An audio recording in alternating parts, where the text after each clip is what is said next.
کے لیے آپ کو یہ یقین ہونا چاہیے کہ کوئی ایسا پیرایا ہے، کوئی ایسے آرگنائزنگ پرنسپل ہیں جس کے تحت یہ ملک چلے گا، اور اگر کوئی ان پرنسپلز کو وائلیٹ کرے گا تو پھر اس کا احتساب کیا جائے گا، اور ہر ایک کو یہ یقین ہونا چاہیے کہ ہر ایک کا احتساب ہوگا۔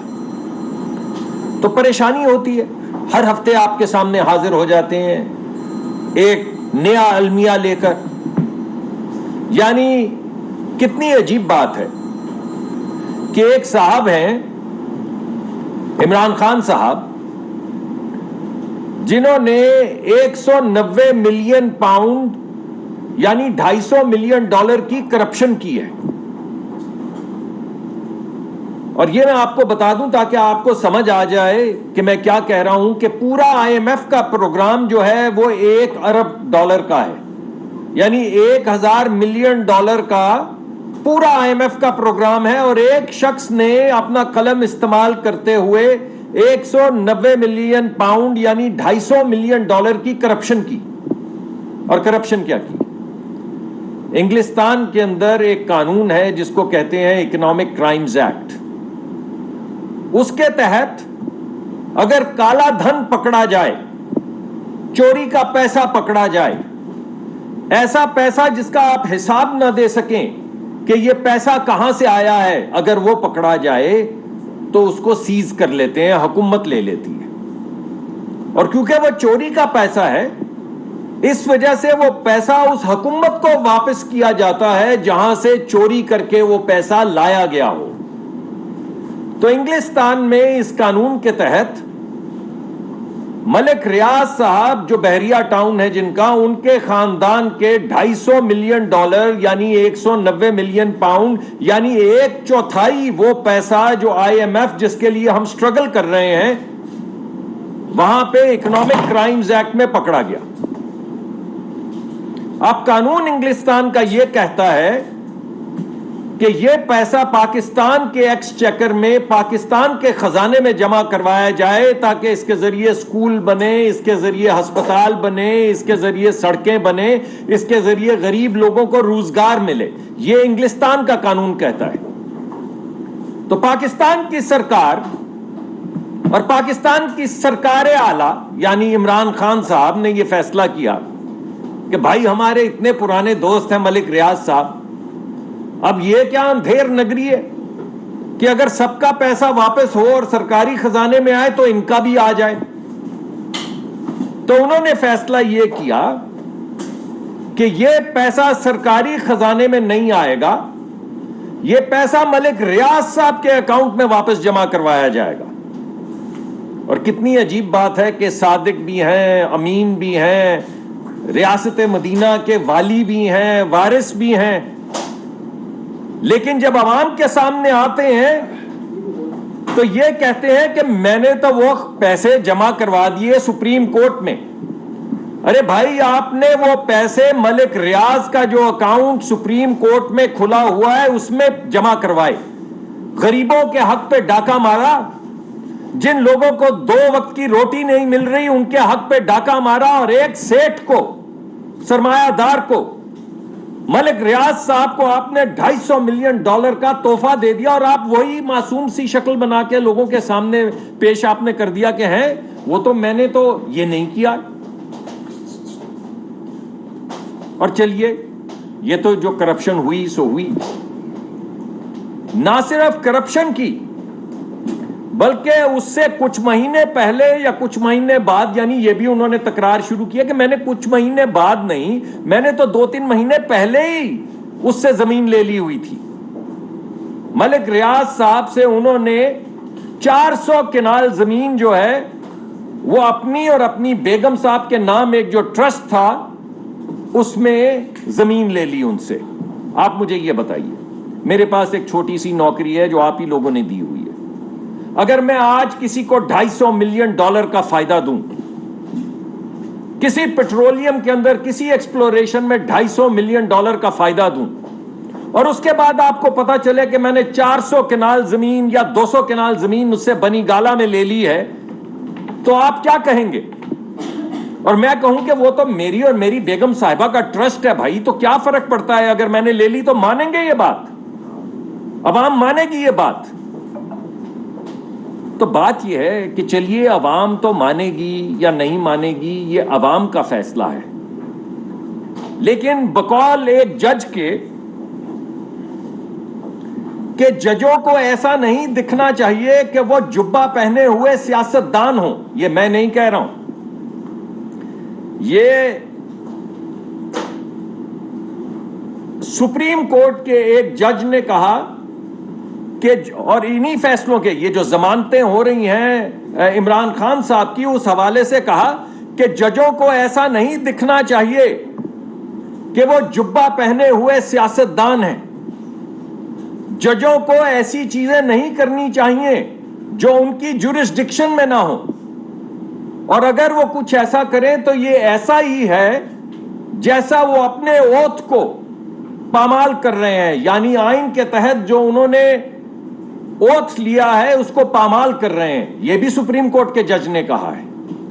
تو آپ ذرا دیکھیے یہ حیرت انگیز انصاف کہ ایک صاحب نے 190 ملین پاؤنڈ $250 ملین کی کرپشن کی، اپنے ایک دوست کو نوازا، اس سے 400 کنال زمین اپنی اور اپنی بیگم صاحبہ کے نام پر لے لی، اور عدالت کے کیا فیصلے آ رہے ہیں؟ میں کچھ فیصلے آپ کے سامنے پیش کرتا ہوں۔ عدالت کے فیصلے یہ ہیں کہ جو جرم آپ نے کیا اس میں بھی آپ کی ضمانت، جو جرم آپ نے نہیں کیا اس میں بھی آپ کی ضمانت، جو جرم آپ کرنے والے ہیں اس میں بھی آپ کی ضمانت۔ آپ مجھے بتائیے بھائی، یہ کس قسم کا انصاف ہے اس ملک میں جہاں پہ آپ ہر 1-1.5 ہفتے کے بعد ایک فیصلہ سامنے لا رہے ہیں کہ آنے والے 20 دن میں اگر کوئی جرم کرے تو اس کی بھی ضمانت میں آپ کو آج دیتا ہوں۔ تو آپ کیا کہہ رہے ہیں؟ آپ یہ کہہ رہے ہیں کہ جاؤ بیٹا جو جرم کرنا ہے کر لو، کیونکہ تمہاری تو ضمانت ہم نے پہلے سے دے دی ہے۔ آپ ملزم کے ضامن ہیں، مجرم کے ضامن ہیں، یا جرم کے ضامن ہیں؟ کس چیز کے ضامن ہیں؟ آپ تو انصاف کرنے آئے تھے، اور انصاف کی وہ دیوی یا دیوتا، اس کی آنکھوں پہ پٹی ہوتی ہے، تو آپ نے تو نہ صرف ایک آنکھ سے پٹی اتار لی بلکہ اس سے آنکھ بھی مار رہے ہیں۔ تو یہ لوگ کیا ان فیصلوں کو نہیں پڑھیں گے؟ یہ لوگ کیا دیوانے ہیں؟ ایک مولوی مشتاق صاحب کا کیس تھا جس میں جسٹس منیر نے کہا تھا کہ بھائی نظریہ ضرورت ہے۔ اس کے بعد ایک بھٹو صاحب کے قتل کا کیس تھا جس میں جسٹس انوار الحق صاحب نے کہا تھا کہ نظریہ ضرورت ہے۔ پھر ایک نواز شریف صاحب کا کیس تھا جس میں اپنے سے بیٹے سے تنخواہ نہ لینے پہ ان کو تمام زندگی کے لیے نااہل کر دیا گیا، وہ بھی ایک نظریہ ضرورت تھا۔ کیا یہ بھی کوئی نظریہ ضرورت ہے؟ یہ جو آئین بار بار لکھا جا رہا ہے یہ کام تو پارلیمان کا نہیں تھا، تو یہ جو آئین بار بار لکھا جا رہا ہے یہ بھی کیا نظریہ ضرورت ہے؟ یہ جو ضمانت دی جا رہی ہے آنے والے وقت میں نہ کیے ہوئے جرم کے خلاف کہ اگر آپ جرم کر بھی دیں تو آپ کی ضمانت ہے، بھائی یہ کون سے ملک کا قانون ہے؟ یہ دنیا کی کون سی قانون کی کتاب میں لکھا ہے کہ اس تاریخ سے لے کر فلاں تاریخ تک آپ جو مرضی جرم کر لیں آپ کو نہیں پکڑا جا سکے گا؟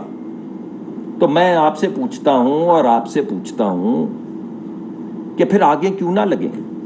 جب آپ کو ضمانت ہے کہ آپ کو نہیں پکڑا جائے گا، تو اگر آپ کور کمانڈر کے گھر کو آگ لگا کے خاک کر دیں تو پھر آپ کو پکڑ تو کوئی نہیں سکتا ہے۔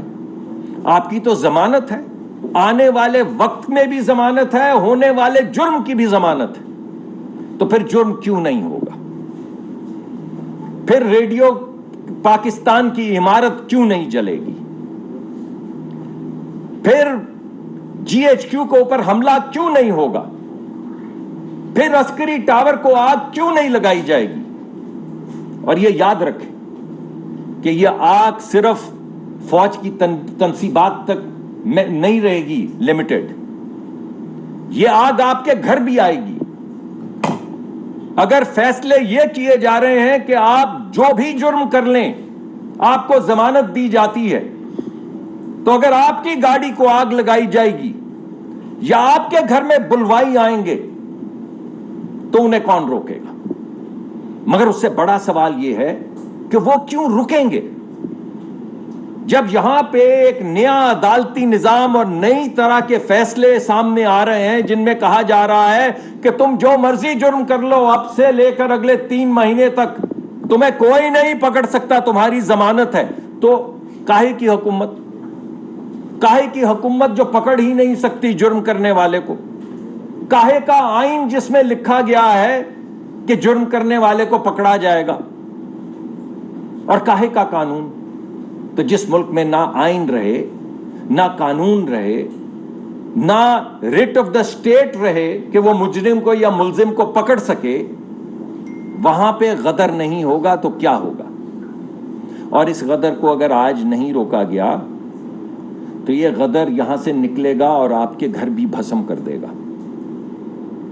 اگر ہماری تنصیبات، ہماری وہ تنصیبات، ان لوگوں کی تنصیبات جن کا فرض ہے کہ وہ شہادت لے کر اس ملک کو بچائیں، اگر وہ مجرموں سے محفوظ نہیں تو بھائی آپ کو کون بچانے آئے گا؟ تو یہ وہ سوالات ہیں جو میں آپ کے سامنے رکھنا چاہتا ہوں، اور میں یہ بار بار پوچھتا ہوں کہ اس نظریہ ضرورت میں کیا ضرورت تھی جسٹس منیر صاحب کی؟ وہ تو تاریخ میں رقم ہو گئی اور سب کو معلوم ہے. مگر یہ جو فیصلے آج آ رہے ہیں ان میں عوام آپ سے پوچھ رہی ہے، عوام ان فیصلوں کو سے میں سوال پوچھ رہی ہے کہ آج یہ کیا ضرورت ہے جس کے لیے یہ فیصلے کیے جا رہے ہیں؟ تاریخ میں تو یہ رقم ہوں گے اور تاریخ تو یہ سوالات ضرور پوچھے گی کہ ہونے والے جرم کی ضمانت آپ نے کیسے دی؟ جو جرم ہوا اس میں ضمانت دی، جو جرم نہیں ہوا اس میں ضمانت دی، جو جرم ہونے والا ہے اس میں ضمانت دی. تو پھر یہ بات کی ضمانت آپ 220 ملین لوگوں کی کیوں نہیں دیتے؟ آپ 22 کروڑ لوگوں کو کیوں یہ طاقت نہیں دیتے کہ وہ جو مرضی جرم کریں ان کو ضمانت ہے؟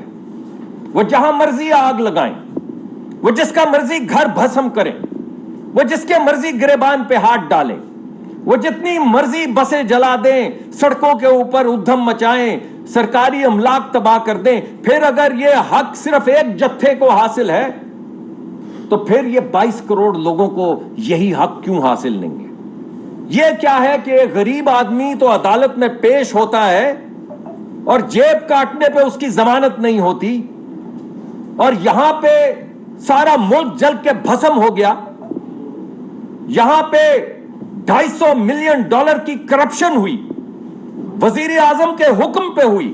وزیر اعظم نے اپنے مشیر کو کابینہ سے اجازت لے کے دی کہ وہ انگلستان جائے، انگلستان جا کے ملک ریاض صاحب کا اکاؤنٹ دے حکومت پاکستان کے بہاف پہ، اور یہ کہے کہ سرکار کو نہیں، سرکار کے خزانے میں نہیں، بلکہ ملک ریاض کے اکاؤنٹ میں یہ پیسے جمع کرواؤ. تو آپ مجھے بتائیے کہ یہ جو باقی لوگ ہیں جو چھوٹے چھوٹے جرم کر کے 8-8 سال جیلوں میں بیٹھے رہتے ہیں، ان کا کیا جرم ہے بھائی؟ پھر آپ ایسا کریں جیسے آپ نے پہلے آئین لکھا ہے، جیسے آپ نے پنجاب کی میں آئین لکھا تھا، بالکل اسی طرح نیا آئین لکھیے، اور اس میں لکھیے کہ ہر ایک کو پاکستان میں 22، یہ ریاست مدینہ ہے نا، اس میں سب برابر ہے، اس میں کوئی بڑا آدمی نہیں ہے، یہ کوئی جاگیردارانہ نظام نہیں، کوئی فیوڈل نظام نہیں ہے جس میں ایک جاگیردار یا فیوڈل لارڈ بیٹھ کے کہتا ہے کہ بھائی اگر تم جھگڑو گے تو میں انصاف کروں گا، اگر تمہاری زمین کا کوئی پانی کاٹے گا تو میں انصاف کروں گا، اگر تمہارے بچوں کے ساتھ کوئی زیادتی کرے گا تو میں انصاف کروں گا. لیکن تم یہ سمجھو کہ میرا بچہ تمہارے بچے کے ساتھ ظلم کرے اور انصاف ہو، یا تم یہ سمجھو کہ میں زمین کسی کی لے جاؤں اور کوئی انصاف میرے گریبان تک کوئی پہنچے، یہ نہیں ہوگا. کہ بھائی چھوڑ دیجیے، کوئی بات نہیں، چھوڑ دیجیے، یہ نہیں ہوگا. اس وجہ سے ہم آپ سب کی طرف دیکھ رہے ہیں, عدالتی فیصلوں کی طرف دیکھ رہے ہیں انصاف کے لیے. جسٹس منیر کو مت دہرائیے, بھٹو صاحب کے کیس کو مت دہرائیے, نواز شریف صاحب کے کیس کو مت دہرائیے. یہ نہیں ہو سکتا کہ آپ رات کی تاریکی میں نواز شریف کی بیٹی کو تو جیل میں اس کی نظروں کے سامنے جوان بیٹی کو گھسیٹ کے لے جائیں, اور یہ نہیں ہو سکتا کہ ایک طرف تو آپ 1-1.5 سال کے اندر 400-500 پیشیاں کروائیں, روز پیشیاں کروائیں, اور دوسری طرف وہی عدالتیں خان صاحب کو کہیں کہ ارے بھائی آج نہیں آ سکے چلیے کل آ جائیے گا, کل نہیں آ سکے چلیے پرسوں آ جائیے گا. ارے بھائی ایسا کریں ہم شام تک عدالت کھلی رکھتے ہیں, شام تک آ جائیے گا. شام کو بھی نہیں آئے تو چلیں کوئی وکالت نامہ ہی بھیج دیں. ارے بھائی وکالت نامہ بھی نہیں ہے تو چلیں ہم نے آپ کو ضمانت دی کیونکہ خوش آمدید, welcome, it's so nice to see you. تو عوام بھی یہ کہہ رہی ہے کہ it is so nice to see you and welcome. جن قوانین جو رولز آپ نے طے کیا ہیں وہ سب آپ کی طرف دیکھ رہے ہیں کہ کیا یہ ہم پہ بھی لاگو ہیں, یا یہ بھی کوئی عدالت کے بجائے جاگیردارانہ نظام ہے جس میں یہ حق صرف کچھ کو حاصل ہے, سب کو نہیں. بہت بہت شکریہ.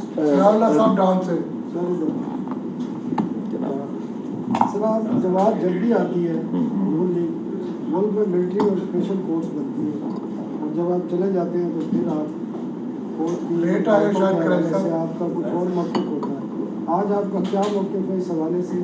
آیا کہ ڈیموکریسی میں سویلین مقدمات کو جانا چاہیے ملٹری کورٹس میں؟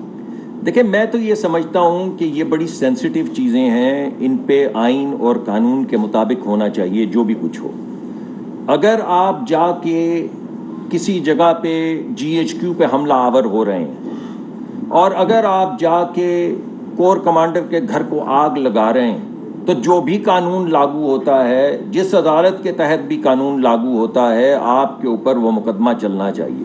میرا موقف صرف یہ ہے کہ کوئی بھی شخص جو بلوائی ہو اس کو اسکاٹ فری نہیں جانا چاہیے, کیونکہ اگر آج آپ نے ان کو جانے دیا تو کل اسی طرح کے جتھے لے کے جو آپ کے ہاں ملیشیاز ہیں, جب وہ بندوقیں اور ڈنڈے لے کر نکلیں گے تو آپ کے بچوں کو کون بچائے گا؟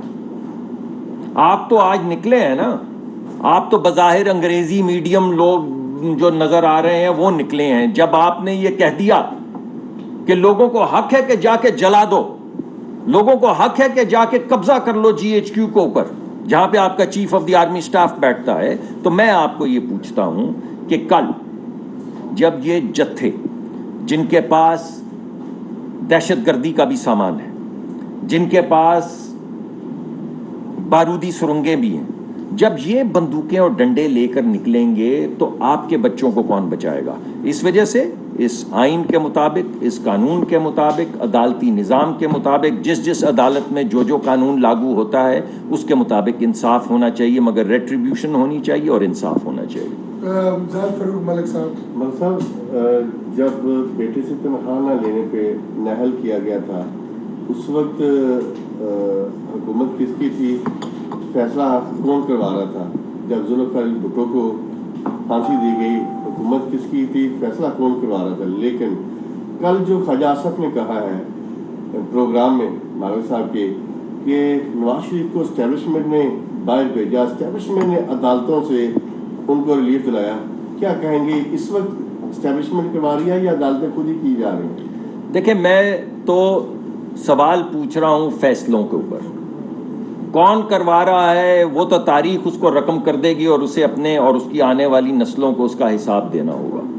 میں تو آج صرف یہ کہہ رہا ہوں کہ یہ جو فیصلے آپ کے سامنے آ رہے ہیں یہ کیا فیصلے ہیں, کون کروا رہا ہے تو ایک بات ہے, کون کر رہا ہے یہ ہے اصل بات. تو میں تو آج آپ سے یہ پوچھ رہا ہوں یہ لکھا پڑا جو آپ کے سامنے آ رہا ہے یہ کون کر رہا ہے, یہ کس کا قلم ہے, یہ کون کہہ رہا ہے کہ جو جرم نہیں ہوا اس کی بھی آپ کو ضمانت ہے؟ مجھے بھی چاہیے پھر اور آپ کو بھی چاہیے پھر. تو جب سب کو یہ ضمانت ہو گئی تو اس ملک کا کیا ملے گا؟ یہ ہے میرا سوال, یہ سوال میں پوچھنا چاہتا ہوں. اور اگر 190 ملین پاؤنڈ کے اوپر آپ کو ضمانت ہے تو پھر کس چیز پہ ضمانت نہیں ہے آپ کو؟ مجھے یہ بتائیں اگر آگ لگانے پہ ضمانت ہے, جلاؤ گھراؤ پہ ضمانت ہے, کرپشن پہ ضمانت ہے, 190 ملین پاؤنڈ پہ ضمانت ہے, 400 کنال زمین لینے پہ ضمانت ہے, تو وہ تو ایک بات بتا دیں جس پہ ضمانت نہیں ہے. کیونکہ اب تو آپ نے اس فیصلے نے وہ بھی بات ختم کر دی, کہا کہ کوئی بھی چیز ہو ضمانت ہے. تو اب تو یہ یہاں پہ آپ نے رول طے کیا اس ملک میں کہ آپ کچھ بھی کریں ضمانت ہے. تو ہم تو صرف یہ کہہ رہے پھر ہمیں بھی دیں. دنیا ٹی وی سے صاحب یہ بتائیے کہ انرجی کے ریلیٹڈ میں 2 کوسچنز ہیں. آپ آج کل انرجی کو لفٹ کی کم بنا رہے ہیں. ایک کوسچن تو یہ ہے کہ گیس لوڈ شیڈنگ پھر سے ہو رہی ہے. آپ کے سیکرٹری صاحب نے کہا تھا کہ 5 سال بعد گیس اویلیبل نہیں ہوگی, لیکن آپ پھر سے کنیکشنز دے رہے ہیں, اور جو بجلی کے ہیں ان کو بھی اگر آپ گیس کٹ کرتے ہیں تو وہ امپیکٹ جائے گا. ایک تو یہ.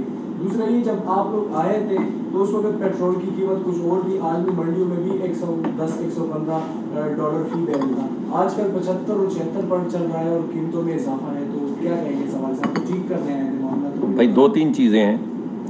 ایک تو یہ ہے کہ قیمتوں میں تو کل کمی آئی ہے, پتہ نہیں کون سے, آپ نے کوئی اور ملک کا اخبار پڑھ لیا آپ نے, کیونکہ کل قیمتوں میں میں آپ کے سامنے بھی حاضر ہوں.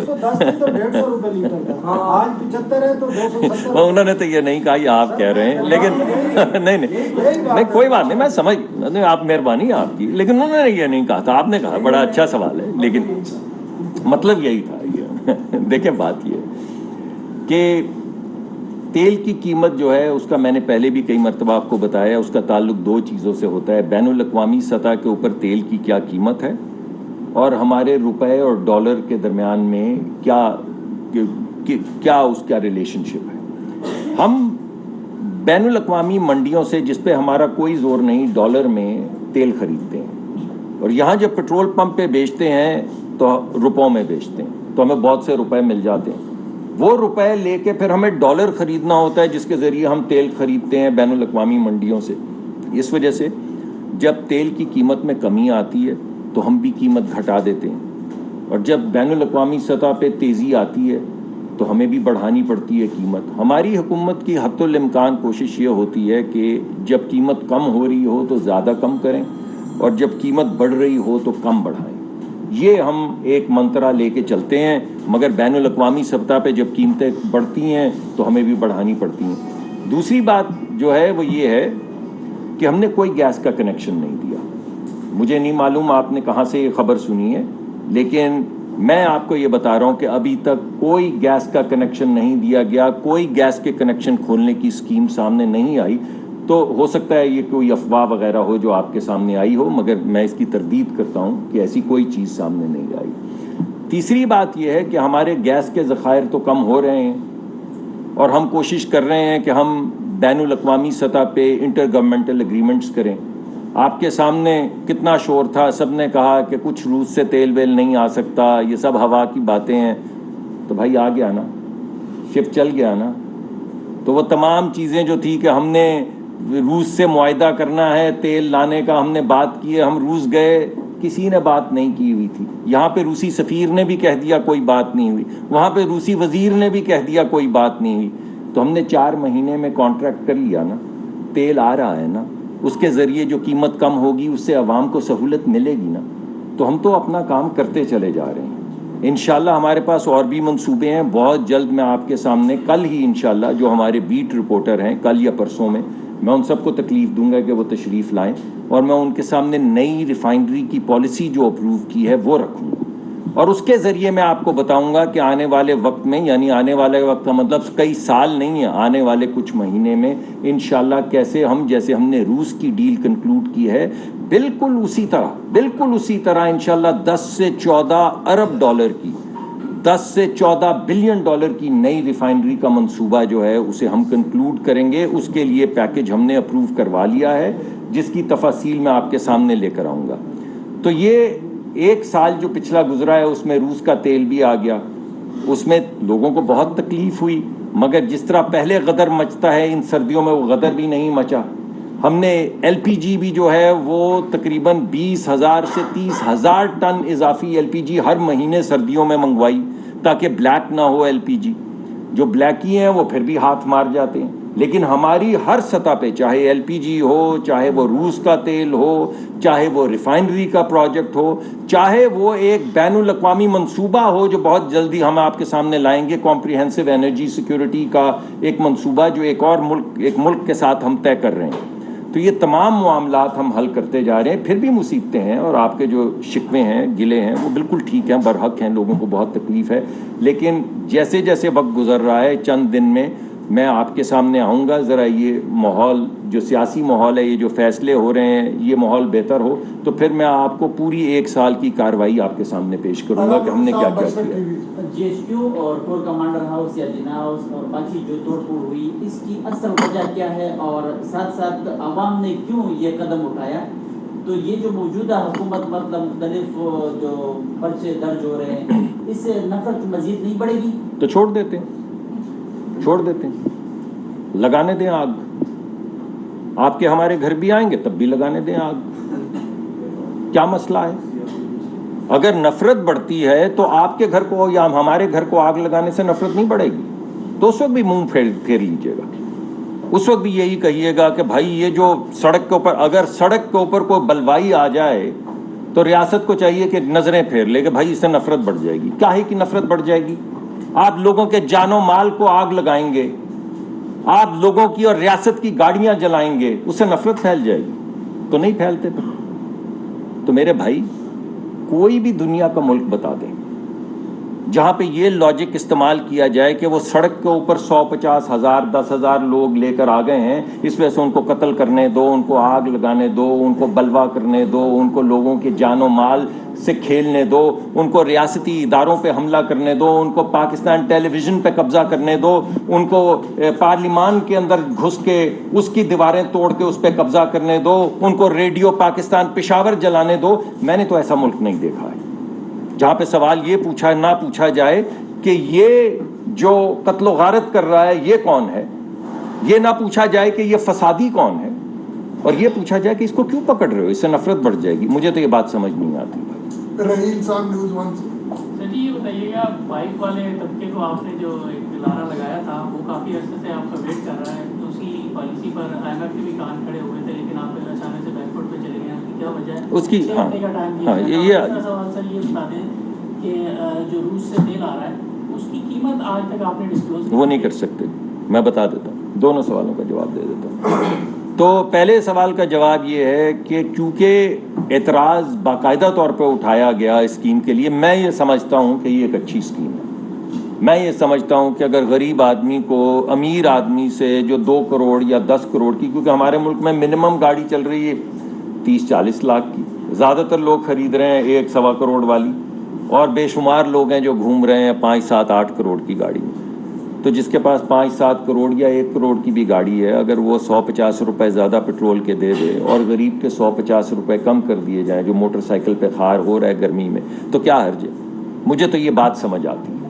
میرا یہ خیال تھا کہ یہ تمام بین الاقوامی اداروں کو بھی بات سمجھ آئے گی. اس کی وجہ یہ ہے کہ ابھی ہم نے گیس کے 2 ٹیرف بنائے تھے اور اس کو بڑا ویلکم کیا گیا تھا.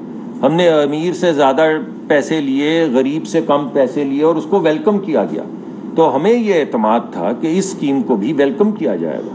لیکن جب انہوں نے ایک باقاعدہ کانورسیشنز میں اور جو باہمی مذاکرات تھے ان میں اعتراض اٹھایا، تو ہم نے سوچا کہ بجائے اس کے کہ ہم پورا اپنا پیکج اپنی اسکیم کے لیے کمپرومائز کر دیں، ہم نے یہ فیصلہ کیا کہ جب تک ہم ہر ایک کی تسلی نہیں کروا لیتے، یعنی تمام بین الاقوامی، چاہے وہ ورلڈ بینک ہو، چاہے IMF ہو، چاہے ہمارے اپنے صحافی ہوں جنہوں نے بے شمار سوالات اٹھائے تھے، جب تک سب کی تسلی نہیں ہو جاتی تب تک اس کی جو امپلیمنٹیشن ہے اس کو تھوڑا سا ڈیلے کر دیا جائے. تو اس وجہ سے وقتی طور پہ اس کی امپلیمنٹیشن کو نہ صرف ڈیلے کیا گیا ہے بلکہ ان تمام اداروں کو میں آج بھی آپ کے سامنے دعوت دیتا ہوں، اور ویسے بھی ہم باقاعدہ آرگنائزیشنلی دعوت دے رہے ہیں کہ وہ آئیں اور اس اسکیم کو سمجھیں، اور اگر وہ سمجھتے ہیں کہ اس میں کچھ جھول ہے تو بتائیں ہمیں، ہم اس کو بہتر کریں. مگر غریب کو سہولت دینی اور امیر سے تھوڑے پیسے لے لینا پرنسپل غلط نہیں ہے.